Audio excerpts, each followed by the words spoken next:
நல்லடியார்கள் அனைவர் மீதும் உண்டாவதாக.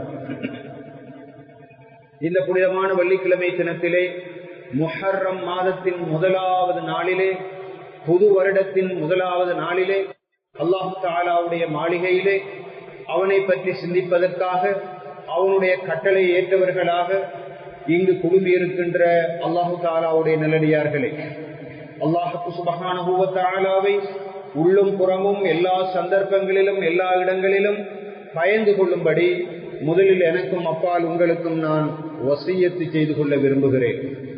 அல்லாஹ்வுடைய நல்லடியார்களே, அல்லாஹ்வுடைய மிகப்பெரிய அருளின் காரணமாக, ரஹ்மத்தின் காரணமாக புதிய ஒரு ஹிஜ்ரத்துடைய இஸ்லாமிய வருடத்தினுடைய ஒரு நாளை அடைந்திருக்கின்றோம். நேற்று இந்த முஹர்ரம் மாதத்திற்குரிய பிறை காணப்பட்டு இன்றைய தினம் புது வருஷத்தின் 1447வது ஹிஜ்ரி புது வருஷத்தினுடைய முதலாவது நாளாக பிரகடனம் செய்யப்பட்டிருக்கிறது. இப்படியான சந்தர்ப்பத்திலே புதிதாக வந்திருக்கின்ற இந்த இஸ்லாமிய வருடம் அது எங்களுக்கு தருகின்ற படிப்பினைகள் எவை? நாம் வாழக்கூடிய இந்த உலகத்திலே நாம் எப்படி அதனை படிப்பினையாக எடுத்துக்கொள்ள வேண்டும் என்பது தொடர்பாக சில விஷயங்களை நாங்கள் சிந்திக்க கடமைப்பட்டிருக்கிறோம். அல்லாஹ்வுடைய நல்லடியார்களே, அல்லாஹு தஆலா குர்ஆனிலே வானங்கள் பூமியை படைத்த நாளிலேயே மாதங்களை 12ஆக படைத்திருப்பதாகவும், அதிலே 4 மாதங்கள் அஷ்ஹுருல் ஹுரும் எனப்படக்கூடிய புனிதமான கண்ணியத்துக்குரிய மாதங்கள் என்றும் சொல்லுகிறான். அந்த 4 மாதங்களை பொறுத்தவரையிலே அந்த 4 மாதங்களிலும் யுத்தம் செய்வது தடை செய்யப்பட்டிருக்கிறது. அதிலே ஒரு மாதமாகத்தான் இந்த முஹர்ரமுடைய மாதம் இருக்கிறது. ரஜப், துல்காதா, துல்ஹிஜ்ஜா எனப்படக்கூடிய 4 மாதங்களும் அஷ்ஹுருல் ஹுரும் என்று அல் குர்ஆனிலே அல்லாஹு தஆலாவால் சொல்லப்பட்டிருக்கிறது. அப்படியான மாதங்களிலே முதலாவது மாதமாக இருப்பதுதான் இந்த முஹர்ரமுடைய மாதம். அல்லாஹ்வுடைய நல்லடியார்களே, இந்த முஹர்ரமுடைய மாதம் 1447வது வருஷமாக வந்திருக்கிறது. ஹிஜ்ரத்துடைய மாதம், ஹிஜ்ரத்துடைய வருஷம் என்று நாங்கள் சொல்லுகிறோம். ஹிஜ்ரி 1447வது வருஷம், கிறிஸ்துவுக்கு பின் 2025வது வருஷம். இந்துக்களை பொறுத்தவரையில் அவர்கள் தை, மாசி, பங்குனி என்று சொல்லுவார்கள். முஸ்லிம்களாகிய நாங்கள் எங்களுடைய கலண்டரை முஹர்ரம் மாதத்திலே ஆரம்பிக்கின்றோம். ஜனவரி, பிப்ரவரி, மார்ச் என்று ஆங்கில கலண்டர் தொடர்ந்து கொண்டிருக்கிறது. அப்படியாக இருந்தால் முஸ்லிம்களுக்குரிய ஒரு தனித்துவமான ஒரு கலண்டரை அல்லாஹு தஆலா தந்திருக்கிறார். இது எந்த அளவு தூரம் முக்கியத்துவம் பெறுகிறது என்றால், நாங்கள் நோன்பிருப்பது இந்த சூரிய ஓட்டத்தின் படி அல்ல, சந்திர ஓட்டத்தின் படியான ரமலானுடைய மாதம். நாங்கள் ஹஜ் செய்வது இந்த இஸ்லாமிய கலண்டரினுடைய கடைசி அந்த மாதத்திலே. பெண்கள் இத்தா இருப்பதற்கான அந்த நாட்களை கணிப்பது இஸ்லாமிய கலண்டரின் அடிப்படையிலே. ஜகாத்து கொடுப்பது இஸ்லாமிய கலண்டரினுடைய அடிப்படையிலே. அய்யாமுல் பீத் எனப்படுகின்ற இந்த 13ஆம், 14ஆம், 15ஆம் நாட்களிலே நோன்பிருப்பது இந்த இஸ்லாமிய கலண்டரின் அடிப்படையிலே. அவ்வளவு தூரம் நெருக்கமான தொடர்பு இந்த இஸ்லாமிய கலண்டருக்கு, ஹிஜ்ரி கலண்டருக்கு இருக்கிறது.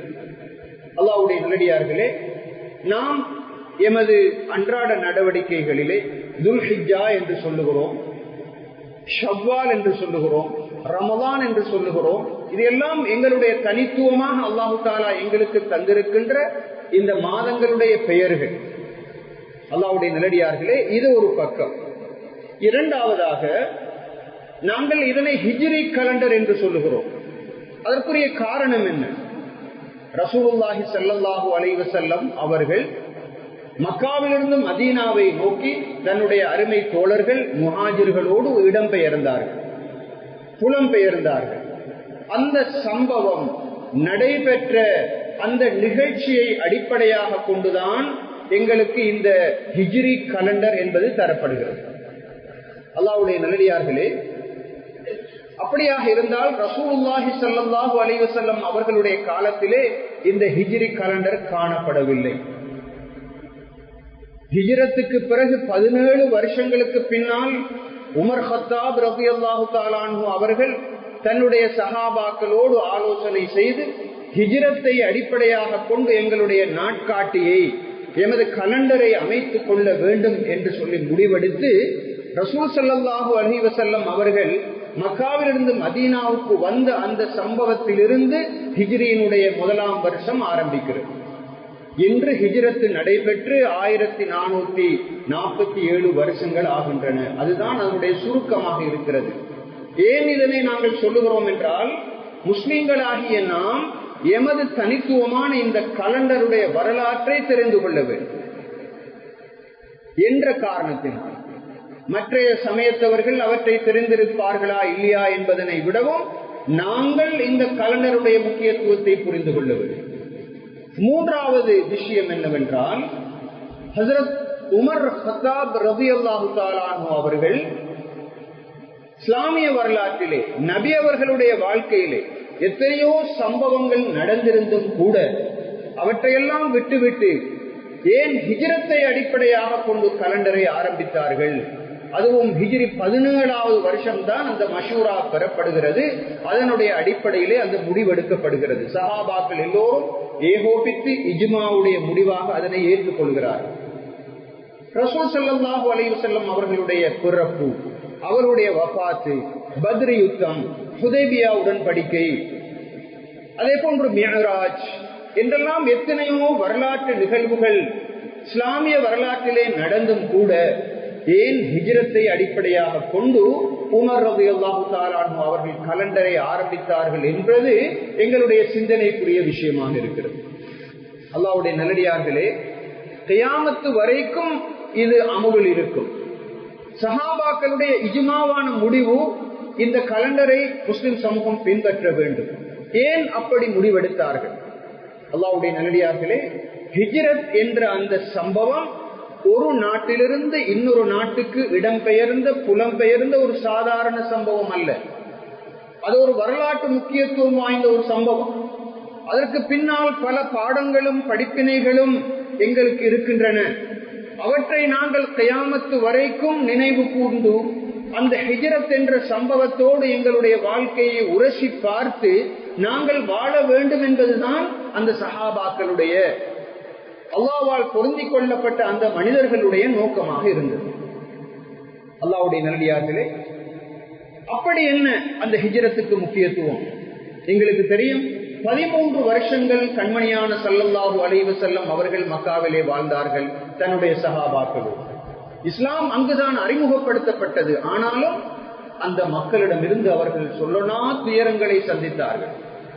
கொலை செய்யப்பட்ட சஹாபாக்கள், மண்ணிலே புரட்டி இழுக்கப்பட்ட சஹாபாக்கள், கொதிக்கும் மணலிலே அங்கு ஷிஅபு அபி தாலிப் எனப்படக்கூடிய கணவாயிலே போட்டு சுமாராக 2 வருஷங்களுக்கும் அதிகமாக ரசூல் ஸல்லல்லாஹு அலைஹி வஸல்லம் அவர்களும் சஹாபாக்களும் துன்புறுத்தப்பட்டார்கள், அடைத்து வைக்கப்பட்டார்கள், சமூகத்திலிருந்து ஒதுக்கி வைக்கப்பட்டார்கள். திருமணம் இல்லை, வியாபாரம் இல்லை, கொடுக்கல் வாங்கல் இல்லை, பேசுவதில்லை, அப்படியான பல துன்பங்கள்.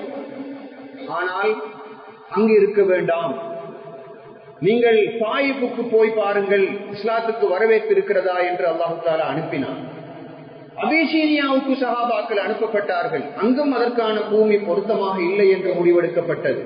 அதற்கு பிறகுதான் அல்லாஹ்வுடைய கட்டளையின் பேரிலே மதீனாவை நோக்கி 13வது வருஷம், நுபுவத்தின் 13வது வருஷம் சஹாபாக்களும் ரசூல் ஸல்லல்லாஹு அலைஹி வஸல்லம் அவர்களும் மதீனாவுக்கு போகிறார்கள். அங்கு ஒரு இஸ்லாமிய சமூக அமைப்பை அவர்கள் உருவாக்குகிறார்கள். அங்கு இஸ்லாமிய சட்டங்கள் நடைமுறைக்கு வருவதை நாங்கள் பார்க்கின்றோம். மக்கள் சுதந்திரமாக மூச்சு விடக்கூடிய ஒரு சூழ்நிலையை நாங்கள் அங்கு பார்க்கிறோம். முதலாவது படிப்பினை என்ன?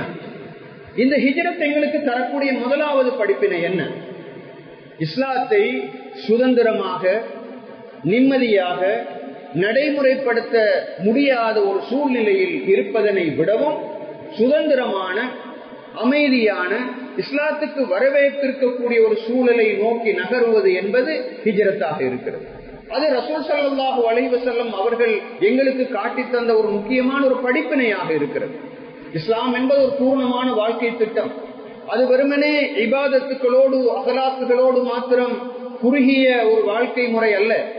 வாழ்க்கையின் சகல அங்கங்களும் இஸ்லாத்திலே இருக்கின்றன. அல்லாஹு தஆலா குர்ஆனிலே, ரசூல் ஸல்லல்லாஹு அலைஹி வஸல்லம் அவர்கள் தங்களுடைய சுன்னாவிலே இவற்றை பரந்துபட்ட அடிப்படையில் எங்களுக்கு தந்திருக்கிறார்கள்.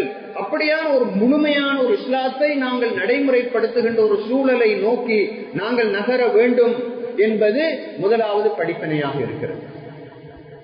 அல்லாஹ்வுடைய நல்லடியார்களே, இரண்டாவது முக்கியமான படிப்பினை அந்த சஹாபாக்களுடைய ஈமானிலே இருக்கின்ற பலம், கொள்கையிலே அவர்கள் கொண்டிருந்த உறுதி. அவர்கள் அந்த கொள்கைக்காக வேண்டி எதனையும் தியாகம் செய்ய தயாராக இருந்தார்கள். வியாபாரத்தை விட்டு போனார்கள் மதீனாவில். தங்கள் திருமணம் முடித்திருந்த மனைவியர் இஸ்லாத்துக்கு வர விருப்பமில்லையா, அவர்களை விட்டுவிட்டு அவர்கள் மதீனாவுக்கு போய்விட்டார்கள். கணவனை விட்டுவிட்டு மனைவி மதீனாவுக்கு போன சம்பவங்கள் பல இருக்கின்றன. தொழில் துறவுகளை விட்டுவிட்டு போனார்கள். தங்களுடைய சொந்த நிலத்திலிருந்து பிரிந்து சென்றார்கள். தங்களுடைய உறவுகளை பிரிந்து சென்றார்கள். எங்களுக்கு ஈமான் மாத்திரம்தான் வேண்டும். ஈமானை இழந்த நிலைமையில், இஸ்லாத்துக்கு துரோகம் இழைக்கப்படுகின்ற ஒரு சூழ்நிலையில் நாங்கள் இருக்க தயாராக இல்லை என்று அவர்கள் பிரகடனம் செய்தார்கள் உலகத்துக்கு. அந்த வகையில் அவர்கள் முழுமையான தியாகிகள். அவர்கள் முழுமையான தியாகிகள். அந்த தியாகத்திலிருந்து எங்களுக்கு படிப்பினை இருக்கிறது. அருமை சகோதரர்களே, பெரியார்களே, இன்று உலகத்தை நாங்கள் எடுத்து பார்ப்போம். முஸ்லிம்கள் 200 கோடியாக வாழுகிறார்கள். 52 முஸ்லிம் நாடுகள் உலகத்திலே இருக்கின்றன. அப்படி இருந்தும் உலகத்திலே மிகவும் அடிமைப்படுத்தப்பட்ட ஒரு சமூகம், மிகவும் அதிகமாக தொந்தரவுகளுக்கு உள்ளாகின்ற ஒரு சமூகம். நேற்று கூட காசாவிலே 50 பேரை கொலை செய்திருக்கிறார்கள். அதற்கு முந்தைய தினத்திலே 35 பேர் என்று ஒவ்வொரு நாளும் இந்த கிரிக்கெட் மேட்சிலே இந்த ஸ்கோரை பார்ப்பது போன்று மீடியாக்களிலே மக்கள் இந்த அவலத்தை பார்த்து கொண்டிருக்கிறார்கள். அல்லாஹ்வுடைய நல்லடியார்களே, உலகத்திலே யூதர்களுடைய தொகை 1.5 கோடி கூட இல்லை. 0.2 என்பதுதான் அவர்களுடைய விகிதாசாரம். ஆனால் இன்று உலகத்திலே முஸ்லிம்களுக்கு மிகப்பெரிய தொந்தரவாக, மிகப்பெரிய அழிச்சாட்டியம் செய்யக்கூடியவர்களாக அவர்கள் மாறி இருப்பதற்கான காரணங்கள் எவை?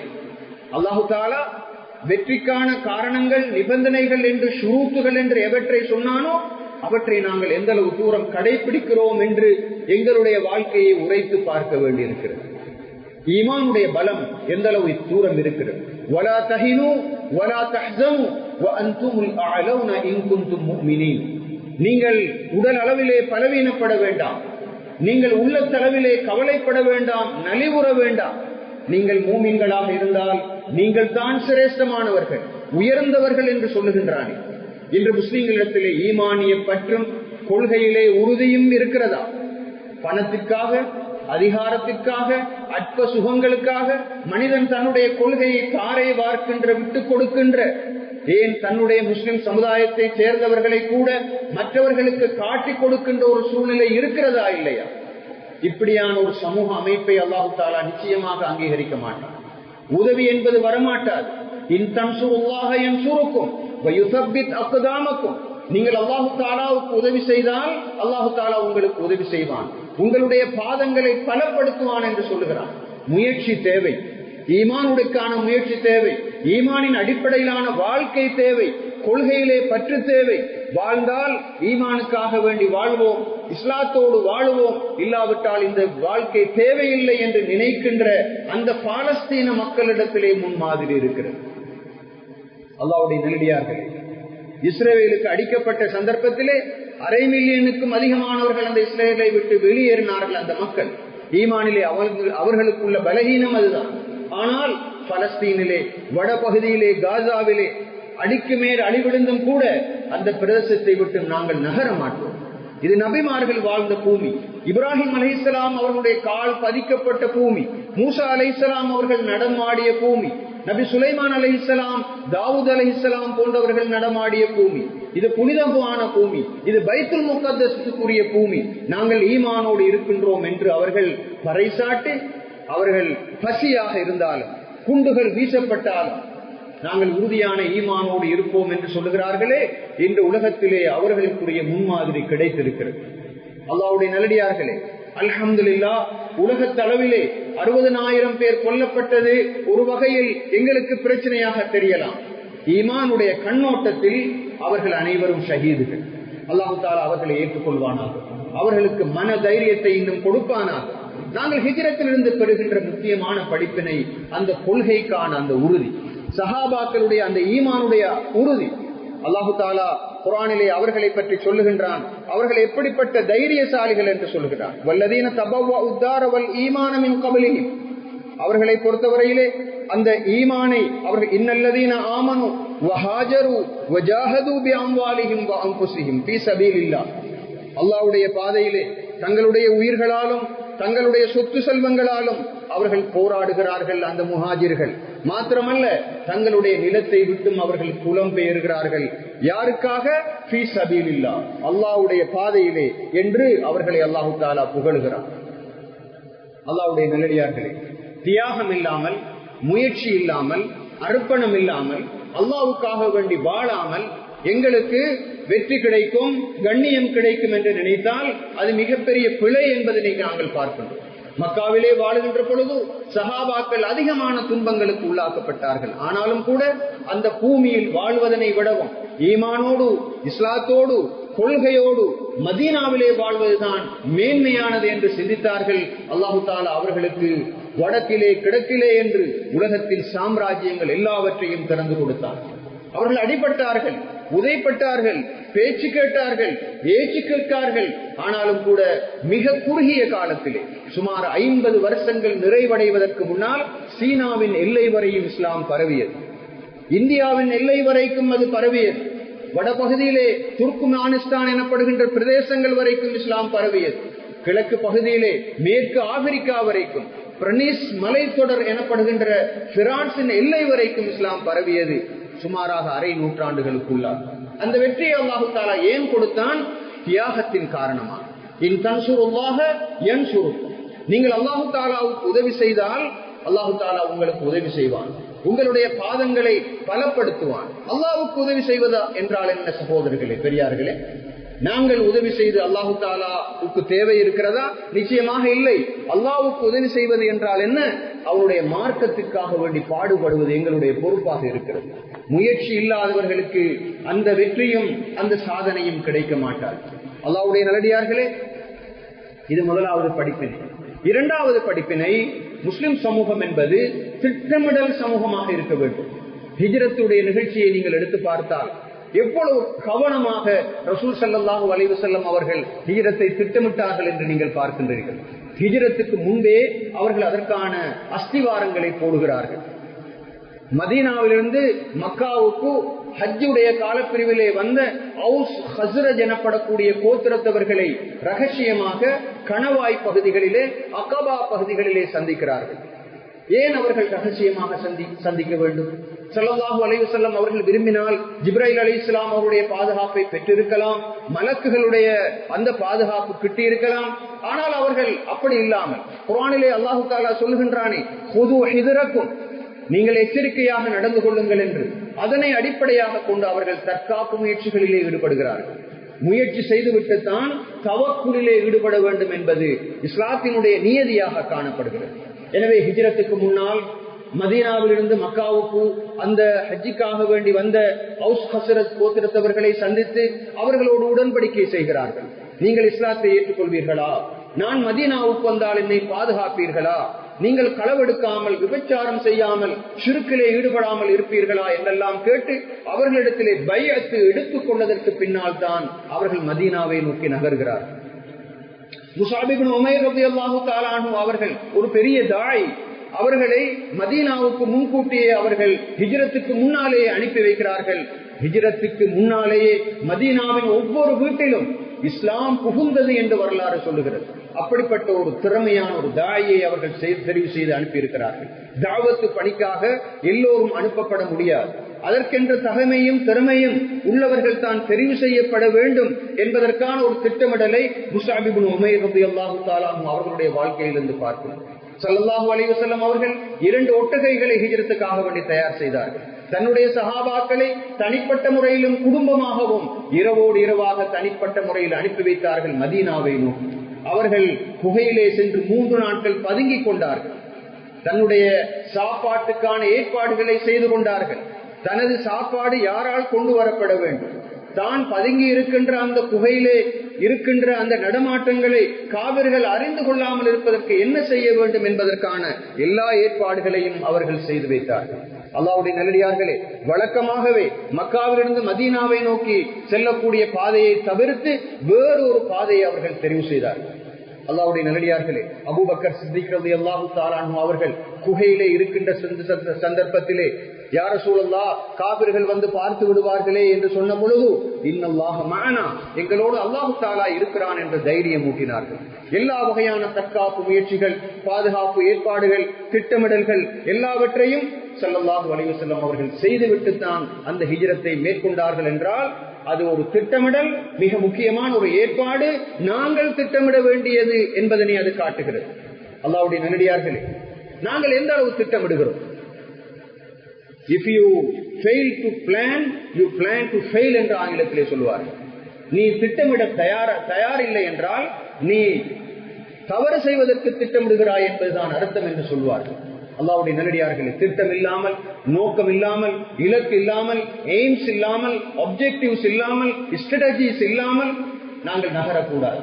ஒரு பள்ளி வாயிலாக இருக்கலாம், ஒரு சமூகமாக இருக்கலாம், ஒரு பாடசாலையாக இருக்கலாம், ஒரு குடும்ப வாழ்க்கையாக இருக்கலாம், ஏன் ஒரு தொழில் செய்வதாக இருக்கலாம். அதற்கு முன்கூட்டியே திட்டமிட வேண்டும். எந்த இடத்திலே ஒரு கடையை அமைத்தால் பொருத்தமாக இருக்கும், இந்த இடத்திலே நான் அமைத்தால் இந்த இடம் பொருத்தமாக இருக்குமா என்றெல்லாம் திட்டமிட வேண்டும். நான் திருமணம் முடிக்க போகின்றேன், திருமணத்துக்கு வர இருக்கின்ற அந்த துணைவி எப்படியானவளாக இருக்க வேண்டும் என்று நீண்ட திட்டமிடல் ஒன்றை செய்ய வேண்டும். திட்டமிடலுக்கு இஸ்லாத்திலே ஒரு பெரிய இடம் இருக்கிறது. 3ஆவதாக சகோதரர்களே, இஸ்லாமிய சகோதரத்துவம். ஹிஜ்ரத்திலே நாங்கள் பார்க்கின்ற மிக முக்கியமான ஒரு படிப்பினை தான், மக்காவிலிருந்து மதீனாவை நோக்கி வந்த அந்த முஹாஜிர்களை அங்கு அரவணைப்பதற்கு அங்கிருக்கின்ற அன்சாரிகள் தயாராக இருந்தார்கள். அல்லாஹ் தஆலா குர்ஆனிலே சொல்கிறான், வல்லதீன தபவ்வஉத் தார வல் ஈமான மின் கப்லிஹிம், யாரெல்லாம் ஏற்கனவே மதீனாவை தங்களுடைய வாசஸ்தலமாக, நிலமாக, நாடாக அமைத்துக் கொண்டார்களோ அவர்களை பொறுத்தவரையில் அவர்கள் ஈமானோடு இருக்கிறார்கள்.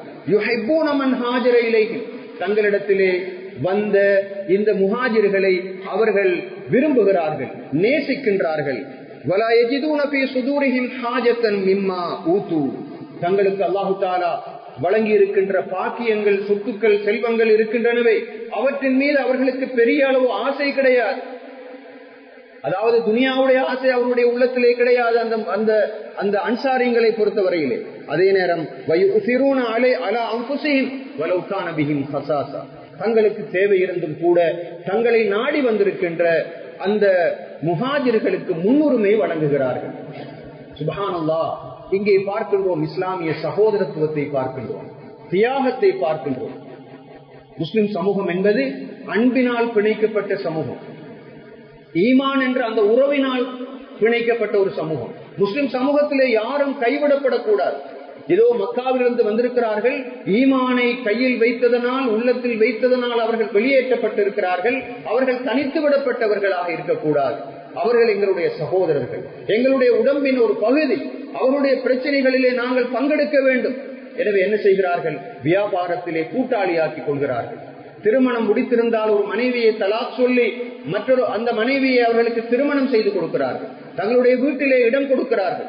சந்தைக்கு அழைத்து செல்கின்ற பொழுது அவர்களையும் அழைத்து செல்கிறார்கள் சந்தை. இப்படிப்பட்ட ஒரு சகோதரத்துவம்.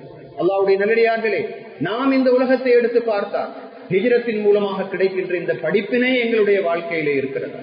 காசாவிலே பிரச்சனையா, அது அவர்கள் மாத்திரம் பார்த்துக் கொள்ளட்டும், எங்களுக்கும் அதுக்கும் எந்த சம்பந்தமும் இல்லை, அவர்கள் அடிபடிவது நியாயம்தான் என்று கூட சொல்லக்கூடிய அளவுக்கு ஈமானை இழந்தவர்கள் இருக்கிறார்கள். அல்லாஹ்வுடைய நல்லடியார்களே, மூமின்களை பற்றி ஸல்லல்லாஹு அலைஹி வஸல்லம் அவர்கள் சொன்னார்கள், கல் ஜஸதில் வாஹித், ஒரே உடம்பை போன்றவர்கள் மூமின்கள் எல்லோரும். இதஸ்தகா மின்ஹு உதுவுன் ததஆ லஹு ஸாயிருல் ஜஸதி பிஸ்ஸஹரி வல் ஹும்மா, எந்த ஒரு உடம்பின் ஒரு பகுதிக்காவது நோவினை வருமாக இருந்தால் அந்த உடம்பின் ஏனைய பகுதிகள் விழித்திருப்பதன் மூலமாகவும் காய்ச்சலின் மூலமாகவும் அந்த துன்பத்திலே பங்கெடுக்கும் என்று சொன்னார்கள். தலையிலே வலி வந்து விட்டால் கைதான் மருந்துக்கு, அதாவது கால் தான் நடந்து செல்கிறது வைத்தியரிடத்திலே. சட்டை சாக்கிலிருந்து காசை எடுத்துக் கொடுப்பது கைதான். எனவே தலைக்குத்தானே வலி வந்து விட்டது என்று சொல்லி அந்த தலையை அவ்வாறு புறக்கணித்து விடுவதல்ல. ஸல்லல்லாஹு அலைஹி வஸல்லம் அவர்கள் எவ்வளவு அழகாக சொன்னார்கள். கல் ஜஸதில் வாஹித், ஒரே உடம்பை போன்றவர்கள். பாலஸ்தீனிலே ஒரு முஸ்லிம் கஷ்டப்படட்டும், இந்தியாவிலே ஒரு முஸ்லிம் கஷ்டப்படட்டும், அவன் இலங்கையின் தென்பகுதியில் கஷ்டப்படட்டும், அவன் கஷ்டப்பட்டால் அது என்னுடைய கஷ்டம் என்று நாங்கள் நினைக்கும் வரைக்கும் லா யுமினு அஹதுக்கும் ஹத்தா யுஹிப்ப லி அஹீஹி மா யுஹிப்பு லி நஃப்ஸிஹி, தனக்கு விரும்புவதையே தனது சகோதரனுக்கும் விரும்பும் வரைக்கும் உங்களிலே ஒருவர் ஈமான் உள்ளவராக மாட்டார் என்று ஸல்லல்லாஹு அலைஹி வஸல்லம் அவர்கள் சொன்னார்கள். அந்த ஹதீஸினுடைய நடைமுறை வடிவத்தை நாங்கள் சஹாபாக்களிடத்திலே பார்த்தோம். அதனால் தான் அவ்வளவு பெரிய வெற்றி. அல்லாஹ்வுடைய நல்லடியார்களே, மக்காவிலிருந்து மதீனாவுக்கு வந்திருக்கிறார்கள். எந்த விதமான எதிர்பார்க்கையும் இல்லை. ஒரே ஒரு எதிர்பார்க்கை, அல்லாஹ் பாதுகாப்பான். இரண்டாவது எதிர்பார்க்கை, அங்கிருக்கின்ற எமது கொள்கை